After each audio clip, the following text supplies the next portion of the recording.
And there's this wonderful story from, I think it's the Federal Convention, when it's Benjamin Franklin. He just stands up after 4 days of constant debate, and he just says, "Can we please stop talking about ancient Greece and Rome as our only models for building a country?" And there's like this awkward silence. And someone says, "So anyway, in Rome,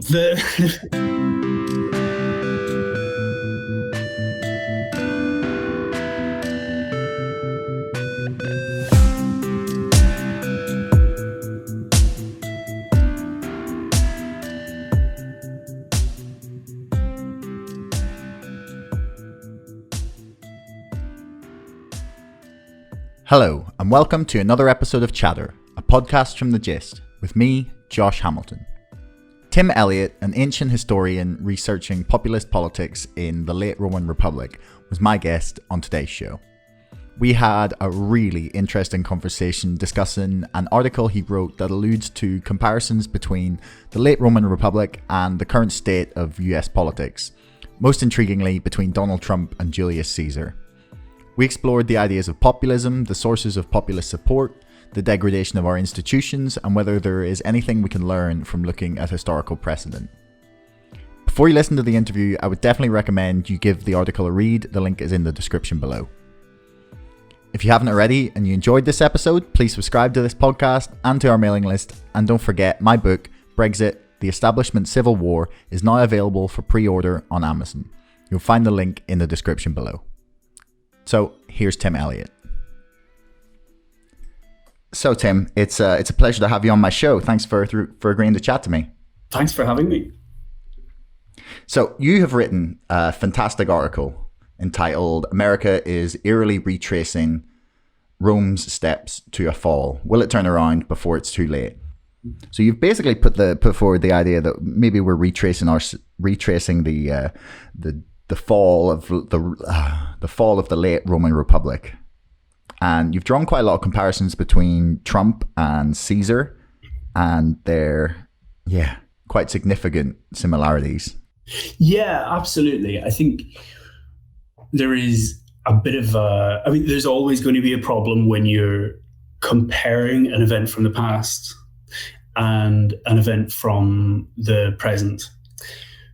But it's only a problem insofar as how much this is a 100% accurate, historicist, you might say, portrait of the past.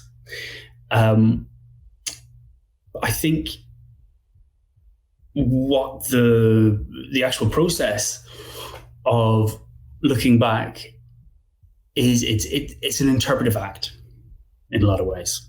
So we're bringing where this meaning comes up when we're looking back.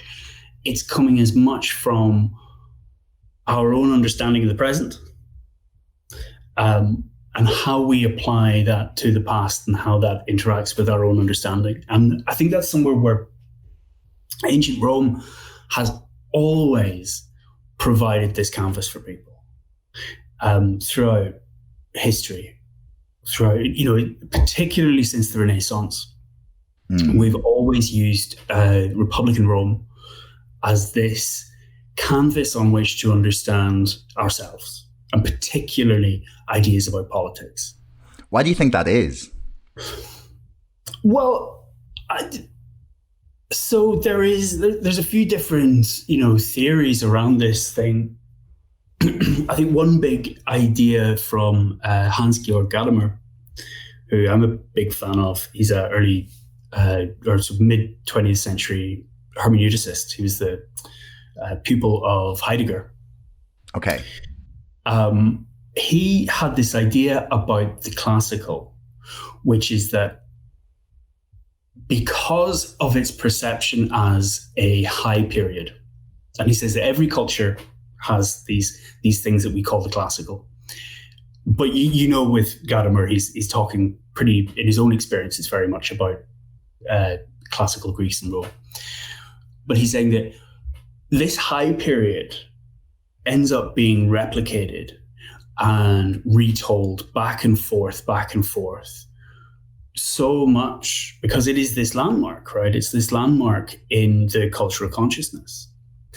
And what you enter into is this kind of constant mediation of the same ideas. And, like I live in Glasgow, and I can walk out onto the street and I'm going to see all different kinds of classical literature or classical architecture all up and down the street, because and that's just one tiny way that the classical has been mediated back and forth. There's other quite, more specific things. So I think in politics, for example, when Roman Republican politics started to become really big and really get a lot of interest was in the period leading up to the revolutions of the 18th century. So you had, for example, in France, you had the doctrine of absolutism was gaining a lot of force, and it was really coming from a position of the growth of rationalism. And so you have philosophers like Descartes, or building on Descartes, and then more contemporary people like Walter Raleigh. And people are standing up and saying, hang on, maybe we can get free of this medieval attitude that the classical is the peak of civilization. Maybe we are the peak of civilization. Okay. But here's the twist. And they say, and our doctrine of absolutism is the manifestation of that rationality. Then you have the classicists on the other side, people like Jonathan Swift, Alexander Pope, who are saying, well, actually, if we look at classics, what we find there is the seeds of revolution. We see the seeds of what to do about a bad king. We see the seeds of this idea of republic, this idea of democracy. And then, going into the French Revolution, the idea of republic, the idea of democracy were massively influential in leading the actual impetus for codifying this idea of the new revolutionary system, and also even through the art that was produced and everything, creating a culture of republic was modeled entirely on classical terms. Okay, so you would suggest that perhaps we're looking at the past with maybe some rose-tinted glasses and thinking that this was the absolute peak of civilization, or maybe not like the peak ever, but like that sort of past peak of where we might have got to. I would not. It's not quite that, right? Okay. I don't think quite that. I think what it is that we have had that for so much in our history, in our intellectual history, where the classical has been the peak, has been completely uncontroversially the peak of civilization from the Middle Ages onwards. That we can't quite shake that idea. Now, of course, it's not that it's an absurd suggestion today, and you're never going to get some sort of some person who will say that nowadays and say, oh, well, actually, that's when we got everything. That's when everything was absolutely the best. Or there'll probably be a mad person, or possibly one or two commenters on that article. I think. Yeah, the Romans had it right. Yeah. But I do think that it permeates into the culture of the way that we understand, the way we think about the classical. I mean, there's definitely something like I was really thinking about.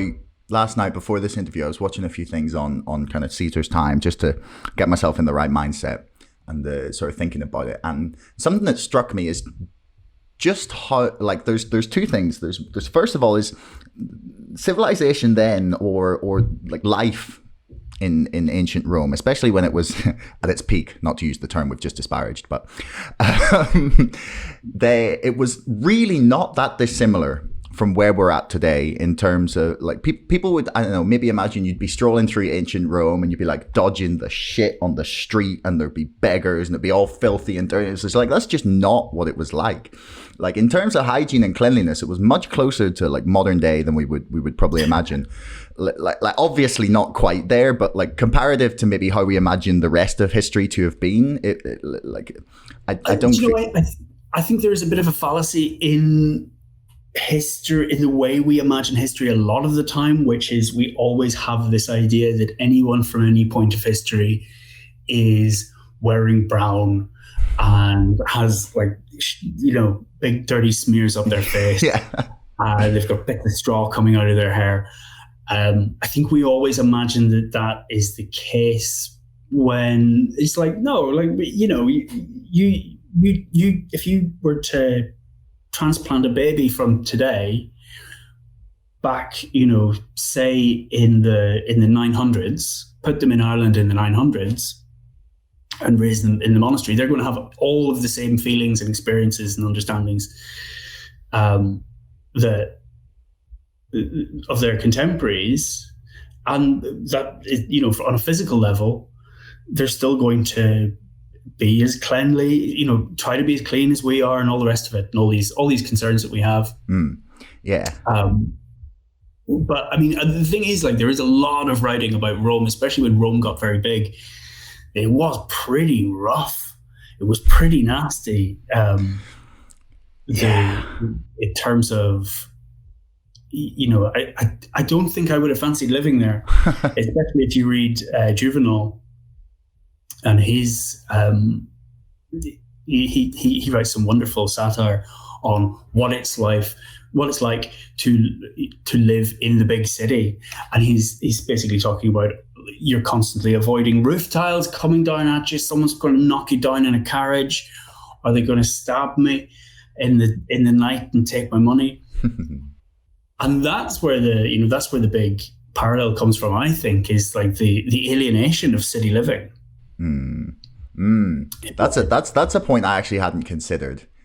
Yeah, no, like, because then I was thinking more in terms of the fact that a lot of the tropes or just sort of myths of ancient Rome have kind of just like made their way into our vernacular without, like, you really don't think until you sit down and consider how many like phrases and like sayings that we have that are so to do with ancient Rome that are just like common things, you know, you like, there's crossing the Rubicon, the Ides of March, the barbarians at the gates. It's all there in our language, and like part of me is wondering, like, is our obsession because it's in our language, or is the fact that it's in our language and we still consider it an indication that it's still relevant? Well, again, I think it's back to this thing of, we have this landmark in the cultural consciousness. We have this thing, that overshadows so much stuff that's going on, even, you know, in modern political terms as well, the way political systems are influenced by the Roman Republic. And a great example is America, right? So America has a Senate, America, which sits in the Capitol. It was intentionally a system that was intentionally based on the Roman Republic. And the idea was, we can't possibly have a democracy because that would be insane. We can't do that. We need to be like the Roman Republic. So we need a good oligarchy. We need, which is, you know, the Senate. We need a sort of democracy light, which is the House of Representatives, which is, and then we need a sort of king-like figure as well, which is, in Roman Republican terms, that would be the consul, was considered, like in Polybius's analysis of the Roman system, as a mixed constitution. And there's this wonderful story from, I think it's the Federal Convention, when it's Benjamin Franklin. He just stands up after 4 days of constant debate, and he just says, "Can we please stop talking about ancient Greece and Rome are the only models for building a country. And there's like this awkward silence. And someone says, so anyway, in Rome, it's like... Oh, that's amazing. This is the thing. So when it comes to our language, the fact that we have all this stuff in it, it's no surprise to me at all. Because we are constantly mediating this stuff and we are constantly understanding the present through that lens, you know? Well, that said, I want to talk about some of the comparisons you do draw that perhaps we can learn something from. Sure. Before we started recording there, I was just raising some of the ideas that you'd put forward in the article. So some of the comparisons you drew between Trump and Julius Caesar, especially in terms of like their personality and their bravado. So some of the phrases are just really striking. Like it could be you could just be talking about Trump. It's like questions were constantly raised about his fitness for office. He operated within an entirely new set of rules, overturning procedure and bending the law whenever it was expedient. It just goes on like this for several paragraphs where I'm just like, this is really shocking. You talk about like his lavish displays of wealth, his love for gold. But most interesting for me was your comparison between Twitter and Trump's use of Twitter and Caesar's use of the Contio. Do you want to maybe give like a little explanation of what that is? Because I'm sure you will do a better job than me. Sure, no problem. I'll give it a go. So in the article, it's necessary. You got a word limit and you're painting a picture, so things get a little simplified. And you need to sort of smooth things out, especially with something that's very complicated, like the Contio, which is a whole political sphere. So, in a nutshell, the Contio was the place in which the ruling elite could address and engage with the people as a whole. Now, there's big quotation marks around that word, the people. Because basically, there was any group of common people was the people. And this is, it's an interesting concept when it comes into sovereignty, but we'll probably get into that later. So what generally happened at the Contio was this was the arena in which laws could be debated. It was also the arena for delivering news, political goings on, what's happening in the provinces, and it seems like there was also there could be a bit of a propagandizing element to it as well, and it created this forum where messages could be delivered. And this was all very much in conjunction with the Senate. So the Senate is suggesting things, or is proposing ideas. They're coming to the Contio. They're being sort of debated in front of the people, who don't have a say in this. So in one way it's a one-way conversation, but at the same time, it's a two-way conversation in the sense that the crowd could get pretty rowdy. And, it wasn't out of the question for someone to get lynched, for, roar to come out. Plutarch has this story about a scene at the Contio where he says, the shout from the people was so loud that it knocked a crow out of the sky, stunned, fell down into the middle of the crowd and was, and died. And which, of course, is bullshit. But I can't imagine that we have much louder sounds now in the world than they did in antiquity. Yeah. But I think there is a thing there. I think we've got to understand that at one of these events in antiquity, the crowd was the loudest thing in the world, barring natural disasters.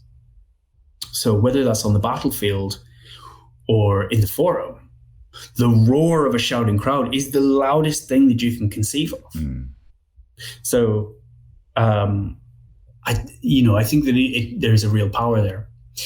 So it's a very unevenly balanced situation. It's not this amazing haven of debate. It's not the Pnyx in democratic Athens, right? Where every citizen gets their say and things like that. But it trundles along and it does the job. Now, when Caesar comes along, what happens is Caesar finds himself, he's trying to propose this land legislation in 59, and he is already extraordinarily popular. And he's a total... in some senses, he's an outsider. In other senses, he's obviously a part of the elite. He's part of an ancestry that traces itself back to Venus. So the goddess Venus. So, like, in terms of being establishment, you can't get much there. Yeah. But there are all these differences in the way that he does things. So he dresses differently, he talks differently, and he's a big firebrand for the people. And anyway, so he goes into the Senate to talk about his landmark legislation that he's trying to pass. And the Senate essentially shut him down. And he says, right, okay, here's what I'm going to do. I'm going to go through all of this legislation line by line. And you tell me if there's anything. Speak up if you disagree. And as he goes through the legislation, there's not a peep out of the whole house. And he says, okay, so we'll pass this legislation then. Veto immediately. Just ruled out. Just can we pause for 1 sec? Just the legislation, was it was to do with the democratization of, like, land ownership? It was the redistribution of land. Yeah. Okay. So, and that's another thing we can get into, which is like the socioeconomic situation that was going on in Rome at that time. But in this case, when he was vetoed, his response to this blocking, this deadlock that he met in the political institutions, was to say, right, well, this is a branch of government that I don't need anymore. I'm not going to use this branch of government. I'm going to go directly to the people instead. And again, now when we're talking about the people, we're talking about whoever shows up. So he goes to the Contio and he's talking about this very important measure that's going on. And this very, very popular bill. But he basically, now we don't have the words that were spoken at the time. But, he's explaining what's happening here. And he's saying, well, you're the people. You're the ones who can do this vote. Sovereignty of the people. I'm the popular champion. Let's just do it anyway. And now there's a gap that has to be met between announcing the bill at a Contio and then actually passing it to the Assembly. And during this time is a massive political crisis that's going on, as you can imagine. But also we've got to think about who's going to be turning up to these Contios. Because there's now no longer influence coming in from the Senate to challenge the bill. Although Caesar did have two very important allies, Pompey and Crassus. You might have heard of. Pompey's the one he went to war with eventually, right? Yes, exactly, right. So this is the thing that we see later on, is how these systems, how this populism fractures. Ultimately, it fractures apart, in Rome anyway. And well, this all ends with a senatorial delegation coming in, representing the law of how politics is done, trying to break this vote up. And Caesar's supporters jump them, basically. So they break the fast keys of the other consul for the year, Bibulus, and they dump a bucket of shit over it. Which is, it's obviously it's profoundly insulting on top of injury. But there's also a real symbolism here, because they also attack two tribunes of the plebs. And the plebs are meant to be the people who both protect and represent the people. And this group that comes and does that says, well, actually, no, you're not the people. You're not the people. We're the people to these people. And Bibulus ends up running off and isn't seen again in public for the rest of the year. So it's really about how the real parallel is about harnessing popular power in order to perform the anti-constitutional.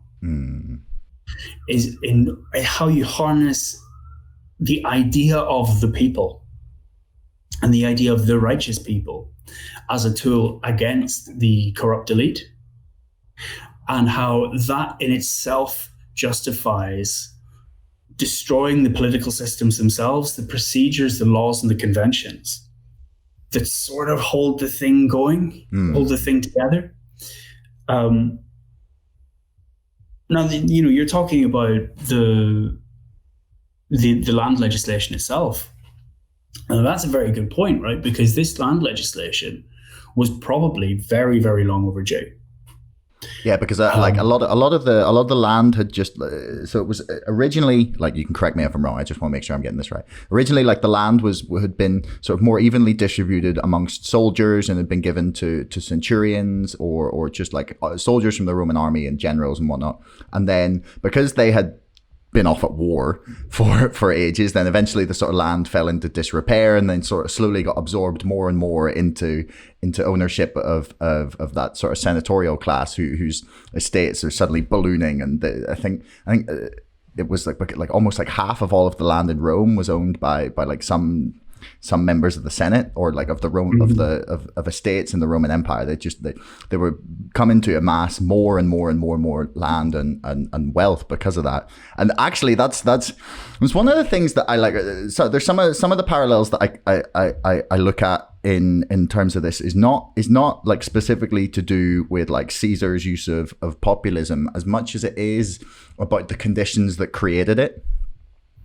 And like because that's really like the situation that we see in Britain and in America even more so at the minute, is this concentration of wealth in the hands of like a smaller and smaller and smaller group of people, to the point where you could say that this ruling class, because there is so much overlap between like that top 1% and the people who are involved in political circles, like the people who, okay, it might not be the congressmen and the senators themselves, but like the wealthiest people in the world are the people driving the legislation, like through lobbyists. They're saying, here's what we want, here's your donations, like make it happen. And funding the politicians as well.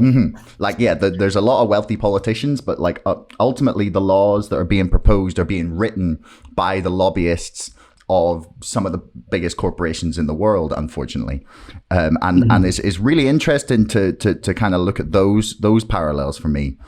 And this is another thing that's really interesting about when you look at what Caesar is doing. So Caesar's campaigning on this idea, right? This idea of land redistribution, but in practice, what's actually happening is he's massively enriching himself in the process of doing this.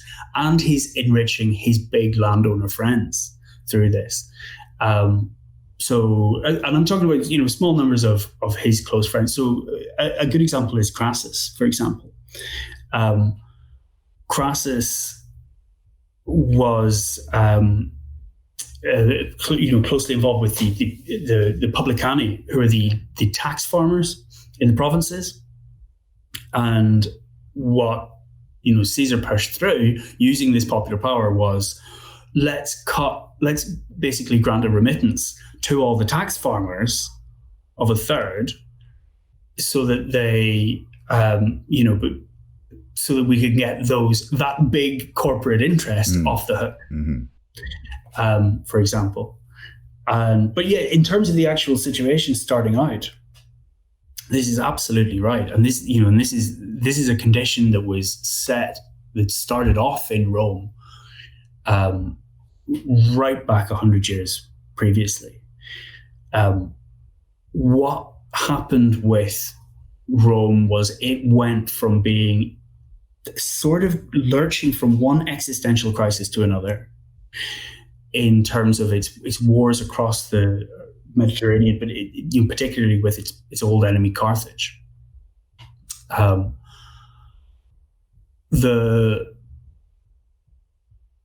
It suddenly fell into enormous wealth, and this radically transformed society.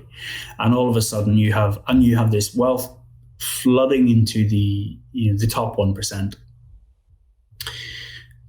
And so these areas around Italy, which had been primarily, tenant farmers, were all being bought up and accumulated and merged into these huge latifundia. And they were all being manned by slave labor. So this huge number of slaves that were coming in was displacing the labor there. That was another one of the things that Caesar was running on, actually. Caesar was saying that, when it comes to working these big industries, I think it was no more than 2/3 of the labor can be slave labor, which, it's one of these ways in which it's really hard to map left and right onto ancient Rome. Yeah. It's really, really difficult. Because, So Caesar was trying to make it so that there was not more than 2/3 of work being done by slave labor. That was his proposal? Trying to eliminate the amount of slaves in the workforce. Concentrated in workforces to enable jobs for people, because the number of jobless was enormous in the city, because they'd all been displaced by this, by what was going on with land. Yeah. I mean, you say it's difficult to map left and right onto ancient Rome. It's difficult to map left and right onto modern America. Like Florida. Florida went for Trump and voted for a $15 minimum wage at the same time. And whilst Trump might have been sort of okay with that, it didn't seem like the Republican Party was at all. Like that's not what the Republicans in America, the Conservative Party, is about at all. So there's a very sort of anti-conservative policy, but yet they voted Trump and for like a higher minimum wage. So I think that one of the things that's interesting is that like breakdown of what would be traditionally popular for a leader of the right to say. It can be kind of mapped on to the fact that Caesar was also breaking a lot of these conventions. Like, it wouldn't, I don't know, I feel like you can correct me if I'm wrong, but it might have been unthinkable previously for a consul to suggest that, we take some land away from the senators. Yeah, I think certainly for there had been firebrand politicians before, and things at different levels. The thing with Caesar is a lot to do with just how well he did it, and he did it at such an explosive time. There's a very interesting prototype of Caesar in the figure of Tiberius Gracchus. And he comes onto the scene about 70 years earlier. And he's one of these tribunes of the plebs, or tribune of the people. And a tribune, so these are an interesting office that's going on, that exists here. So they can propose legislation without senatorial authority. They can veto other legislation, but there's 10 of them. And, just like today, the actual people, when they're voting, they don't vote as one block. They don't vote with just a single interest in mind. So you have some more conservative, in quotation marks, tribunes, things like that. But Tiberius Gracchus, so the story goes anyway, I think there's a lot of doubt cast on this, but he's traveling up from, I think maybe it's Ostia, and he sees all these poor people living, who once were the noble Roman yeoman farmer, scrabbling around in the dirt and having to pack up because these farms have come in and are moving into Rome. And he suggests a similar kind of land reform thing that's going on with Caesar. And he has an opponent, Octavius, who is another tribune of the people. But they're actually friends. They're family. They've got close family ties and things like that.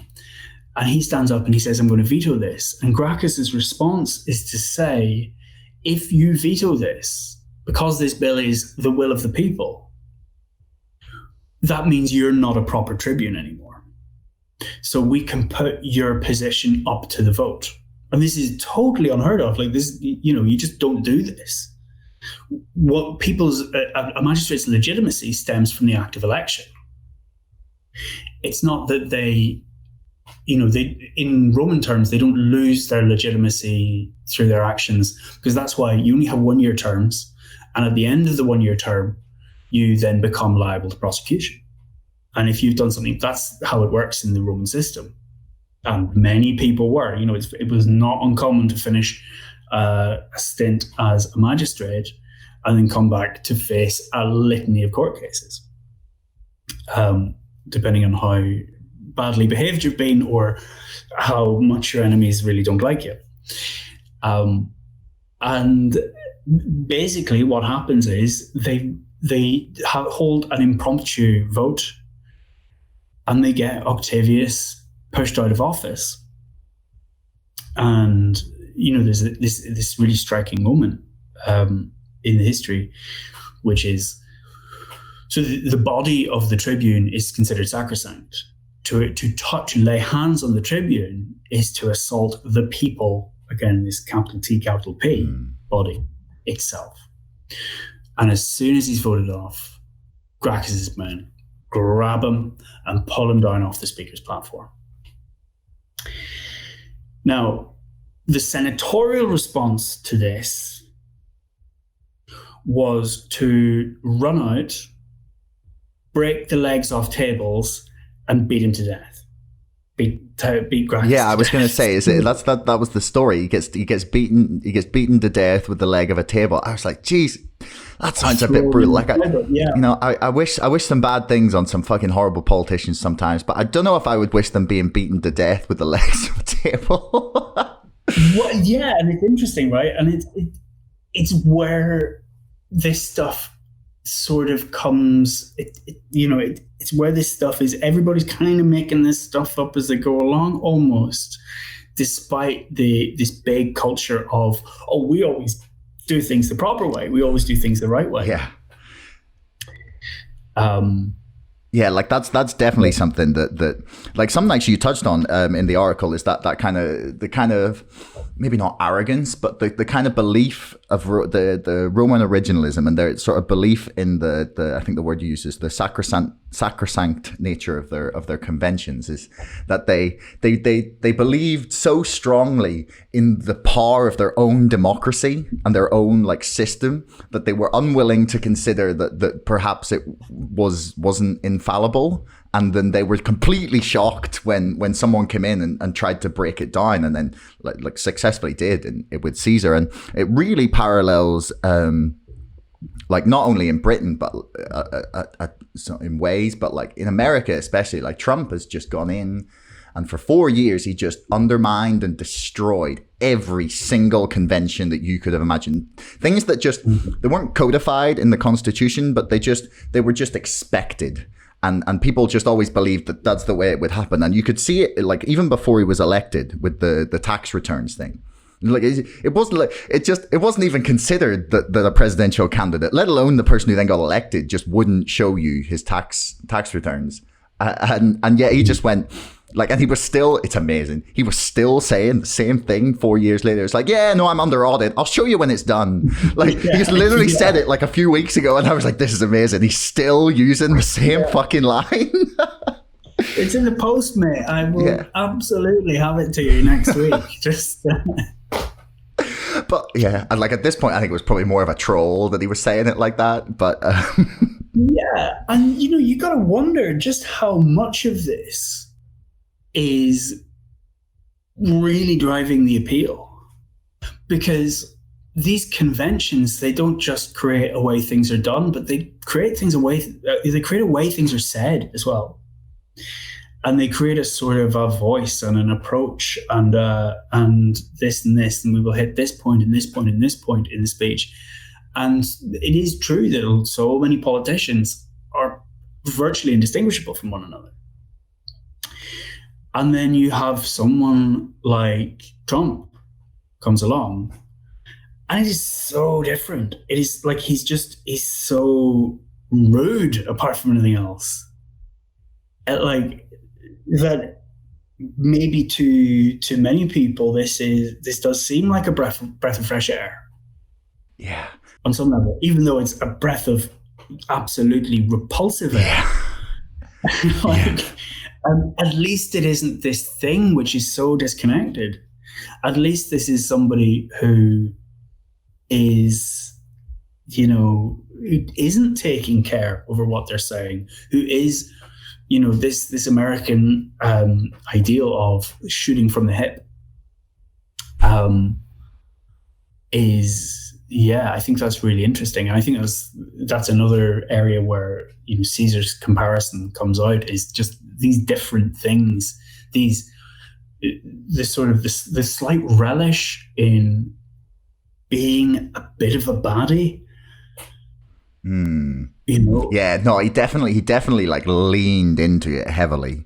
I mean, it's not like he started off being someone, or well, not like he started off his campaign in 2015 with, some nice, very sort of placid declarations of intent to run. Like he came straight out with it. It's just like, the Mexicans, they're coming, they're rapists, they're coming, they're sending their robbers and their criminals. And like, he didn't start by like just trying to like slowly like go into it. He just went full force ahead for it.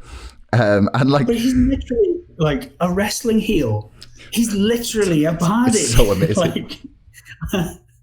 In every film he's in, he always he's insisted he gets cameos in any film filmed in his building, which is, I think that's probably the reason why he was in things like Home Alone 2. But he's always played the dick. Yeah.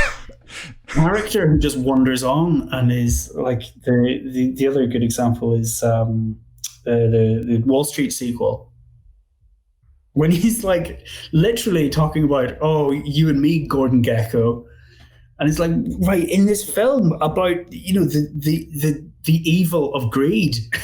He's like, but yeah. I mean, you put in the article about how the more outrageously they behaved, the more devoted their followers became. And you also talked about, like, this is the thing that really made me sit up and listen to what you were saying, was you said the political class of the time failed to understand his appeal. And honestly, that's been the most striking thing for me since the election. The most infuriating thing is watching the entirety of the left in America, like anyone who was like anti-Trump, just like ignore the fact that he got 70 million fucking votes. 70 million. That's more, that's like 7 million more than last time. He increased his vote share amongst black voters and amongst Latino voters, and like after 4 years of the entire, I don't want to say liberal elite, but like the entire political like establishment, aside from the ones that were so corrupt that they decided they'd like tie themselves to Trump and go along for the ride and see what they could get out of it. Aside from that, the entire political class just like threw everything in the kitchen sink at him for 4 years, and he got 7 million more votes. And nobody is saying, why? No one is asking why. And that's like literally that's the thing that really made me go, yeah, okay, maybe we're in a little bit of trouble here, because people aren't asking themselves why he's appealing. And honestly, I don't think it's anything to do with Donald Trump. Maybe like, I don't think that like if you really broke it down, that it's anything to do with his like winning smile or his like stick it to the elites kind of attitude. It's the fact that he's not them. And if you tell people for 4 years, you have to do this, you are a bad person if you do not vote against Donald Trump. Like a certain amount of people, especially when they're being told that by people who have legitimately failed to address a lot of the problems in America, like an entire political class that has been like, Pew did some research that showed that there is no correlation over the last 40 years between what voters want and what actually happens in legislation. It is the only time you find that correlation is when you input like what the donors were asking for, and like what the big corporations were trying to push through using lobby groups and whatnot. I think that everyone has missed the fact that like it's nothing to do with Trump or Joe Biden. It's the fact that like they feel that the entire political class has kind of failed them, and like anything that they can throw at it to fuck with the system is better than more of the system. And that's a really dangerous place to be at. Yeah.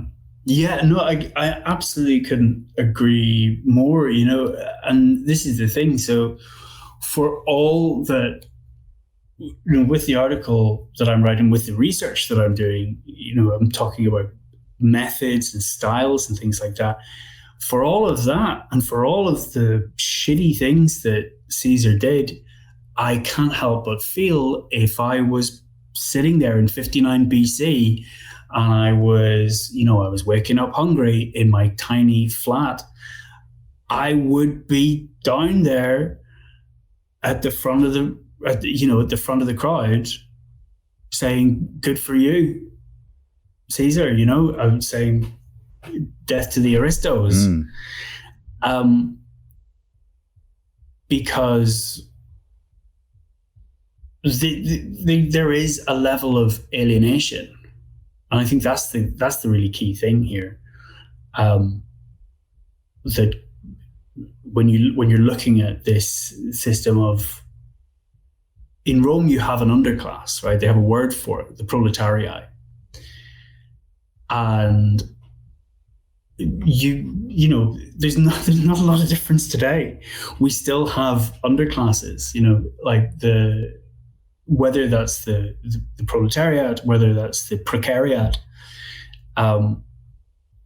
I think you take somebody in Michigan who has no healthcare, who is making a starvation wage, who's trying to bring up kids, and essentially has no interaction whatsoever with any government policy helping them, where all of the discussion that goes on is about tax cuts for the middle class.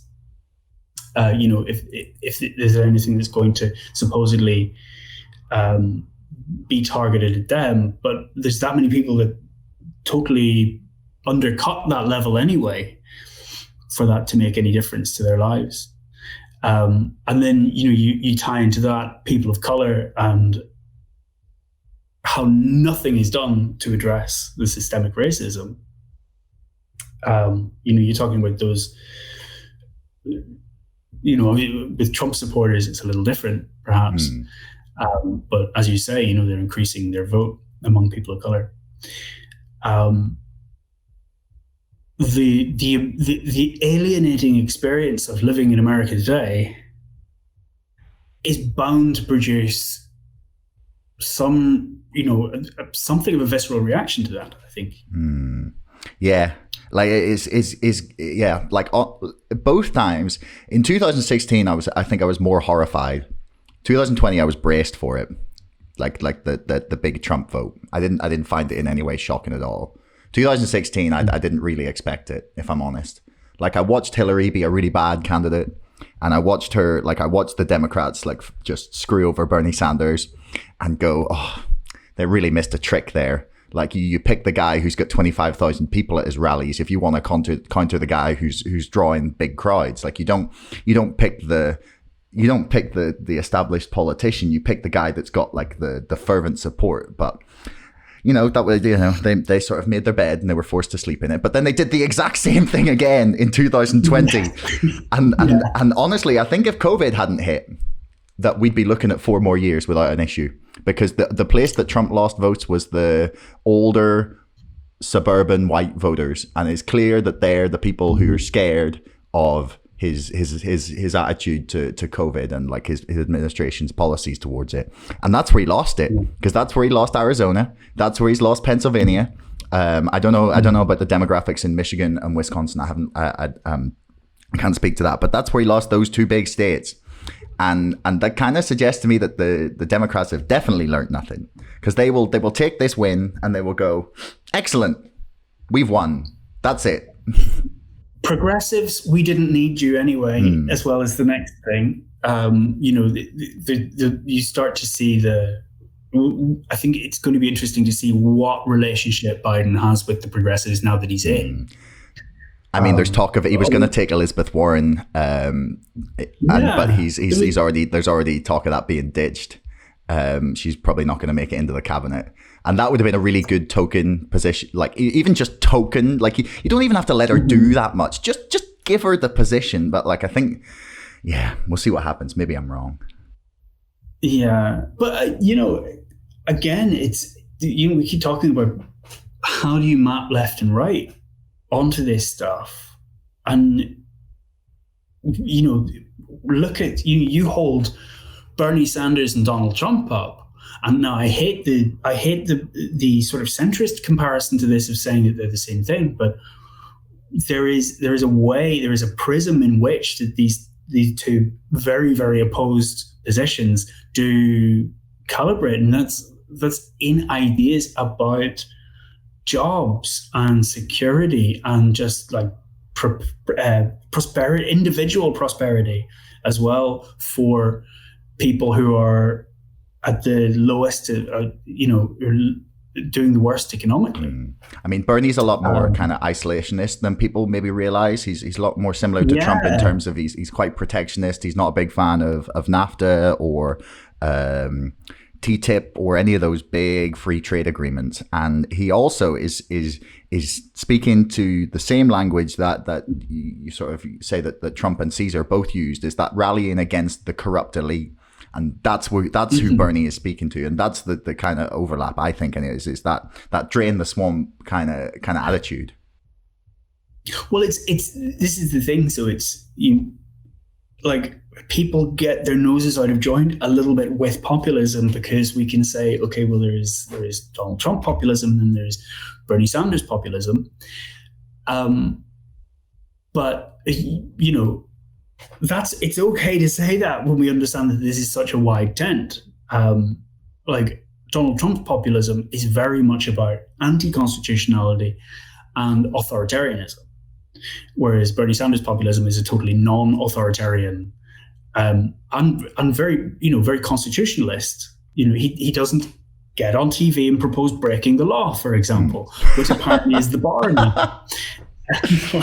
How much of that do you think is based on like Trump's like conscious authoritarianism, and how much of it is just the fact that no one told him no for 40 years and he's just used to getting his way? Well, I don't know. I mean, the problem is, right, so now this is another thing that's probably overused, right? But when someone's gaslit, what it makes a person do is they start questioning everything. They start questioning all of the motivations of every single action and how everything's come to be. And it does make you feel a little bit like that when you're trying to deal with Trump. You're trying to like, oh, did he use this specific 2-word phrase in the middle of this weird monologue because he's trying to, implant the idea of authoritarianism? And then you go, wait, maybe I'm being crazy. But it is kind of like that with Trump, right? Because everything aligns. You take a step back and you see, well, I mean, okay, so he loves dictators. He loves the use of military force against protesters. He phrases his political enemies as undesirables. This looks a lot like fascism, and it's too consistent. Is it too consistent to be simply a product of, a warped mind? And so I don't know the answer to that, but he's certainly got form. Yeah. So, so to move on to then, like, we're looking at you, like, one of the there's a sort of general point of what you're trying to say in the article is maybe we need to like watch out for these like signals and sort of similar moves towards the people becoming sort of more okay with an authoritarian leader that's defying convention and undermining political institutions, especially ones that now we kind of consider to be the very basis of the success of the developed world, is like democracy and freedom, your right to do. But like the political institutions that sort of underlie all of that is the thing that he's really like attacking in a way. And that's kind of what happened in ancient Rome or the late Roman Republic, as they sort of slid then towards dictatorship, and then there was nothing. Well, they didn't go back from there. That was it. Like they went to dictatorship, and then that was it. You had an emperor until the end, as far as I'm aware.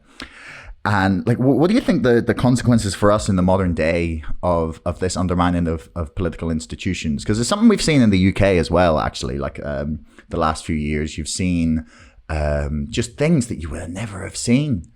Like recently, you had the removal of all civil liberties, basically, just by diktat, without real debate. Like, thankfully we got a debate at least on the last set of COVID lockdowns, but like just to say, like, they just said all your civil liberties are gone, and there was no debate, no vote. They just said it, and that's kind of concerning. Then you can go further back to Theresa May being held in contempt of Parliament for the first time. There was just the absolute shambolic state of the entire Brexit process, like the poor like explanation for like different policies they had, like the collapse of like diplomatic norms. There was the impact assessment debacle with David Davis, where it was just like yes, no, we have them. Well, no, you can't see them. No, actually, they don't exist. Oh no, well, they do exist, but they're not meant to be read. And just all the things that like would have been 10 years ago considered completely impossible have just happened over the past 5-10 years in both sides of the Atlantic. Like, what do you think the consequences of this are? Is there like, should we be genuinely concerned for the state of our democracy? Oh, well, I mean, like, yeah, of course we should be concerned for the state of our democracy. But then, we should always be concerned for the state of democracy. I think this is the thing. I think, there's a lot of talking about the elements of democracy that existed in Republican Rome. You'll get a lot of people coming on and say, well, hang on, Rome was no democracy.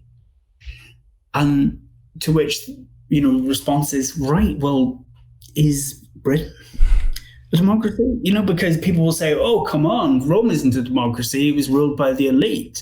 They all came from the same families. And they, the average person had no say in political events. And actually, the fact is that if you were in the Roman Republic, and you were an ordinary person, you lived in the city of Rome, you had the potential for a lot more impact on political reality than I do, living in the UK today. In terms of the way things have been going, in terms of taking this sort of populist slant towards this idea that, well, no, actually, because we have the will of the people and we have the sovereignty of the people, and that trumps all of the rest of it, that trumps every other institution and every other thing. It's extremely problematic. I don't think I quite share the same view with the COVID restrictions. Simply, like, I obviously it's totally unprecedented. Obviously, yeah, no, that's more. It's more my point. Like, and I don't want to get into like whether it's necessary or not, but like just the idea that we would say, no, we don't need a vote or a debate on the removal of something that we considered so fundamental to our democracy, and just say, okay, it's done, gone, bye. Sure, there is that. I mean, yeah, it's probably hard to talk about it without seeing it as, without understanding that view on which, to be fair, I obviously, as not being an epidemiologist and everything, I'm never going to be able to give an informed view on that. Yeah. So, but with other stuff, I think, where you see it, and the media complicity as well. So having a newspaper with judges on the front cover and the headline "Enemies of the People," for instance. Now, that is really, really profound. I think that was one of the most profound moments in British political history for quite a long time, actually. Because that was summing it up. Suddenly there was no dressing over the populist ideology of it all that was going on. In so many other ways, it had been dog whistled in different ways and it had been dressed up in different things. But no, here's what it was. It was saying, okay, this institution of government that exists, or this institution of the state which exists to keep a check on the government, to provide oversight, is illegitimate because it provided oversight that is contrary to the will of the people. And that is the really scary thing, right? Because that's where this stuff comes from. If you were to get a fascist in Britain, coming up through the system, he's not going to be dressed in swastikas. He's not going to be wearing jackboots. He'll be wrapped in the Union Jack. And he will be doing it for the people and for the ancient democracy. Yeah, I think it was Tim Shipman, the editor of the Sunday Times, and he wrote after the Brexit vote that politicians had found the big fat pot of electoral mandate and they were going to use it to justify whatever they wanted. Which I thought was a fantastic quote. Actually, he's a smart guy. Tim Shipman is both his books on the last sort of few years of politics. He wrote what was it, Fallout and All Out War, about Brexit and the aftermath. They're both fantastic books. Like they read like a thriller. I mean, maybe not for everyone, but at least for me, I find it very exciting to listen to read. So then, if we are like saying, and you're just right, we should always be like watching our democracy. It's I can't remember who said it, but like politics and everything, political institutions, and they're all constantly in a state of entropy, and it's up to us to kind of ensure that we don't allow things to degrade to the point where they're no longer useful. But how would you suggest we try and watch out for this, or maybe try and improve ourselves as a nation and avoid becoming ancient Rome? Well, I mean, again, the drawing it as a direct idea of that we can really take real lessons from ancient Rome. It really has to be in the most abstract way. Obviously, giving the distance. I'm reminded of that thing in brilliant Peep Show joke when Mark writes Business Secrets of the Pharaohs. Now, the first thing to remember is that given the staunch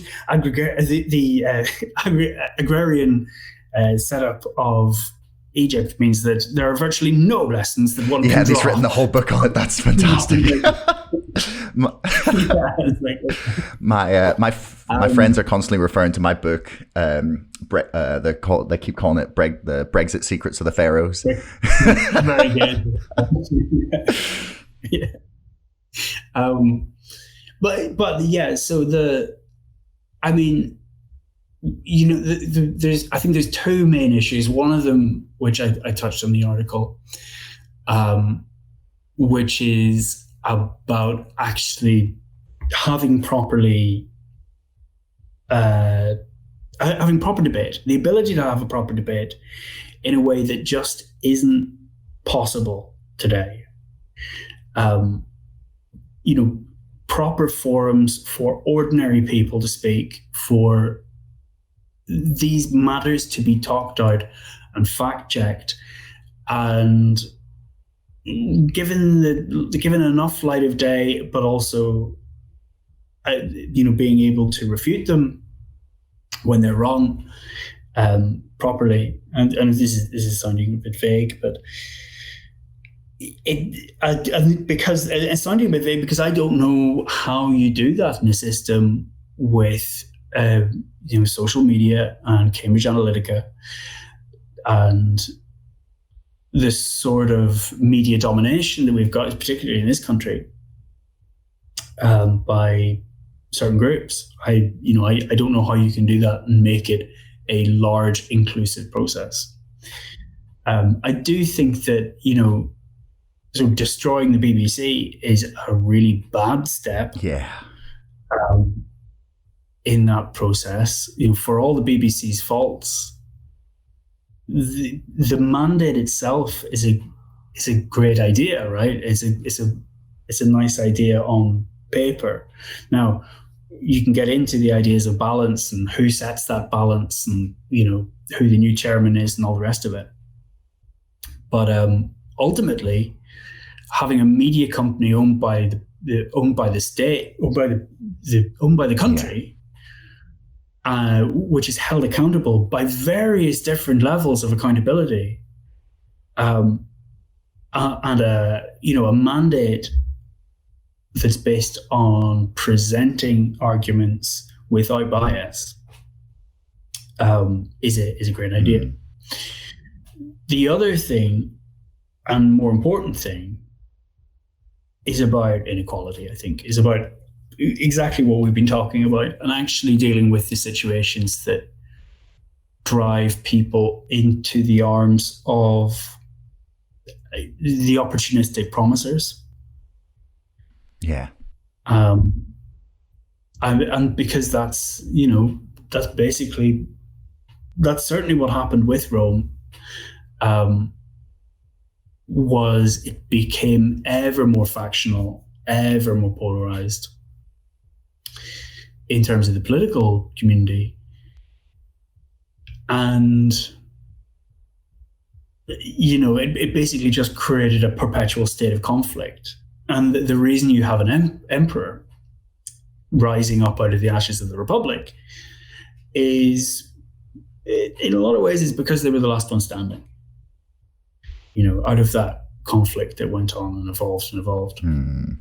I mean, the BBC, you make a really good point actually about it. Peter Hitchens, who I had on a few weeks ago, he was very he was saying he wanted to start a campaign to destroy the BBC and replace it with a new broadcaster.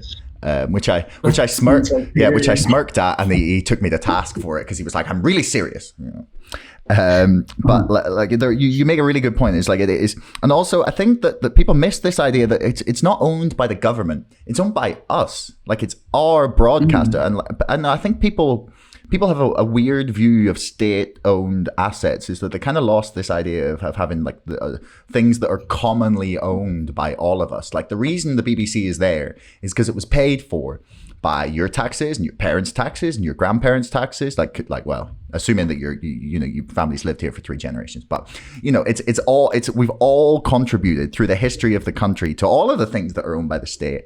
And I think we should maybe take a little more pride in ownership, because the BBC is probably not that far away from being a really fantastic organization. They've lost, I think, a lot of their credibility over the last few years, but I don't think that's impossible for them to get it back. Like I saw Andrea Adonis had tweeted a few days ago after the US election that we need in Britain, we need a really fair and impartial broadcaster like CNN. And I was just like, yeah, exactly. I was like, wow, like you are insane, man. If you think that's going to fix, like, because all of the worst things about media that we have today, like the 5-minute debates, the 10 people on screen all screaming at each other, like the big graphics, like the fears, like breaking news, all like the 24-hour news cycle, all of the worst things about modern media is like CNN, and CNN. That's like, they're the people that brought us all of those things. But I think honestly, you said you're not really sure how we get to a point where we can have debate. Is like, honestly, and I think it starts with like this kind of long form and podcast like discussions, because I remember watching, I think after or during the Brexit vote, where there was a debate on from BBC or Channel 4 or something between like 2 cabinet ministers. It was like a 1-hour debate where they were discussing the going into the European Union the first time around, like in the 70s. And I watched, I don't know, 25 minutes, 30 minutes of it. And then I had to turn it off because it actually became really depressing, because the quality of discussion was incredible. Like they were genuinely discussing like the ideological, socioeconomic, like long-term cultural like implications of deciding to wed ourselves to Europe. And like I was blown away at the quality of debate. And honestly, we don't have that. We don't have someone sitting 2 people down and being like, right, okay, let's really get to the issue. What do you actually believe? Why do you believe that? And like today, that would not be difficult. You can stream it from anywhere in the world. Like you can do it anytime. It's super easy to set up. And like, obviously that's not exactly how it's going to go.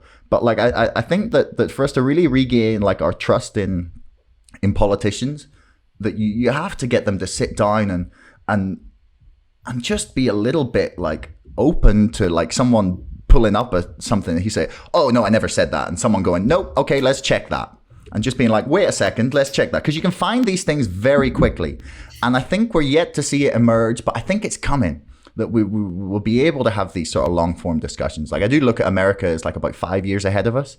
And it was notable how many politicians have been trying to get on the Joe Rogan show, like, because it's so huge. And he got Bernie, and he had Tulsi Gabbard on there, and like Trump wanted to come on, but I think that was more a publicity thing. But they were talking about him and Joe Biden going on, and honestly, I think I would learn more about someone, about their policies, and whether I thought that they were actually out for the people in a 1-hour sit down with someone, just one-on-one, and where they actually grill them and like go, okay, what do you mean by that? Pull that up. Let's see that video where you said that. So I thought you said you didn't say that. What do you mean by that? And just that scrutiny is gone. Yeah, I mean, maybe. I mean, I guess the big thing I see hanging over this is the problem of access, and everyone's aware of image. Everyone is so aware of image and so aware of where they go and who they go, and that's why. I think the people that are actually going on these shows have an idea of what they're going to be able to present when they go on. And you get 1 or 2 things that are surprises. You get 1 or 2 sort of little gotcha moments or whatever.